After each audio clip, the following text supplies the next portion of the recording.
你知道在中国古代历史中哪种阵法的实力最强吗？既不是诸葛亮的九宫八卦阵，也不是薛仁贵的龙门阵。虽然八卦阵至今无人能解，但在第一的面前，他还是稍逊一筹。现在就带大家盘点一下古代10大阵法。第10，方阵。在只能短兵相接的古代，为了能更好的统一指挥作战，于是就有了方阵这种阵型。简单点来说，就是指挥官把军队在野外开阔的地上排列成方形阵势。它也是历史中最早出现的阵法。根据兵种的不同，可组成不同的方阵，随时随地发生不同的变化。远古的方阵由前军、中军和后军互相嵌套排列而成，方阵平面呈现回字形状，反映出远古观念中一种政治地理结构，来源于天圆地方的宇宙观。同时，方阵更是所有演变阵法的鼻祖和基础。从这也能看出来，方阵是最简单的阵法，因此在实力方面自然是垫底的。但不可否认的是，在如今的生活中，方阵依旧是经典。无论是学校的早操，还是军队中的列队，基本都是方阵。第9，一字长蛇阵。从阵法的名字上看，就能想到一字长蛇阵的大概布局，那就是人跟人在一起，一字排开，排成像蛇一样的队伍。这是非常常见的阵法，主要目的是为了防止弱侧方位遭受敌方突袭，对单方面的威胁和防御力效果非常显著。所以你千万不要小看这个阵法，它虽然简单且不需要耗费太多精力去组织，但不可否认的是，其威力却非常凶猛，而且出击迅速，很难有人能破解这个看似简单的阵法。但它也并非是攻不可破的，阵法两侧和后部便是其缺点，只要从这3个地方出其不意的发起攻击，即可破阵。因此，一字阵要借助地理优势，在依山傍水的地势非常强大。第8，鸳鸯阵。鸳鸯阵是戚继光为抗击倭寇所创造的神奇阵法，十分厉害，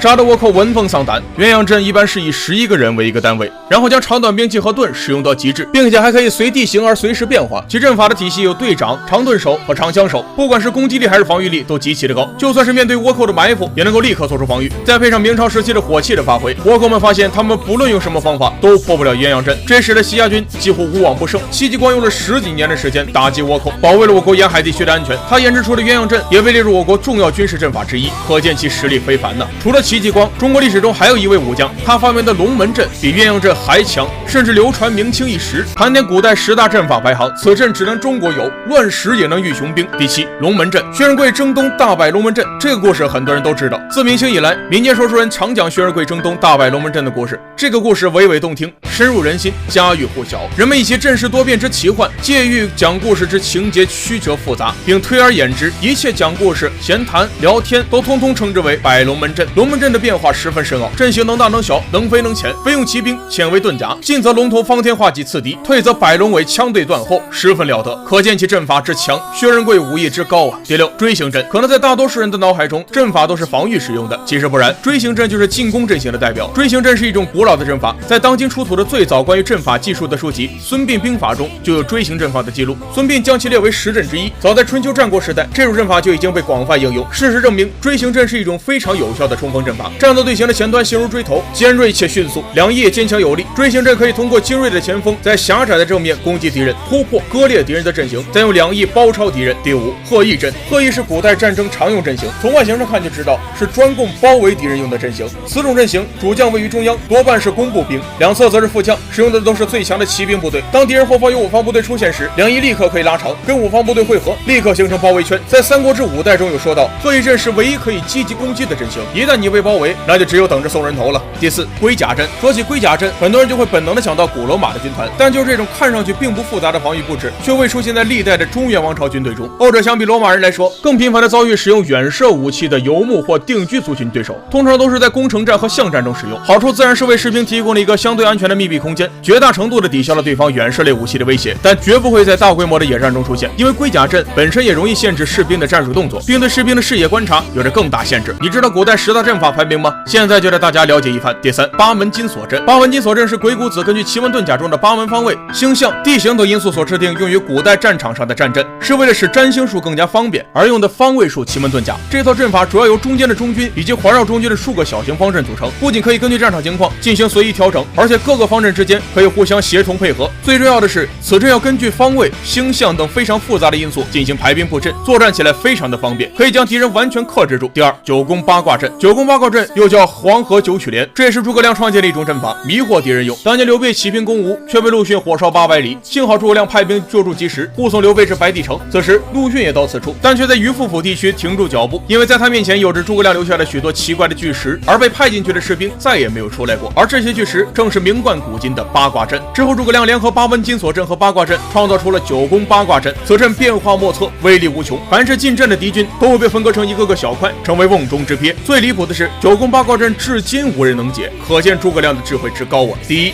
十面埋伏阵。十面埋伏阵从名字上听就感觉很厉害，其实就是指诱敌进入指定场景，通过刺杀、下毒、陷阱等模式，使其身心疲惫，在最脆弱之时给予致命一击。此阵法无固定模式，随时随地依据地、人、天设置。现在的十面埋伏阵大多借助于山间、谷地等特殊地形，同时十面埋伏阵也是韩信的杀手锏。当年这个阵法被韩信使用的炉火纯青，每使用此阵法都能受胜，并且让敌人闻风丧胆。韩信也凭借此阵法打败了项羽。想想看，如此简便且实用，最重要的是还能打败项羽，此阵不排在第一，还有什么能排第一呢？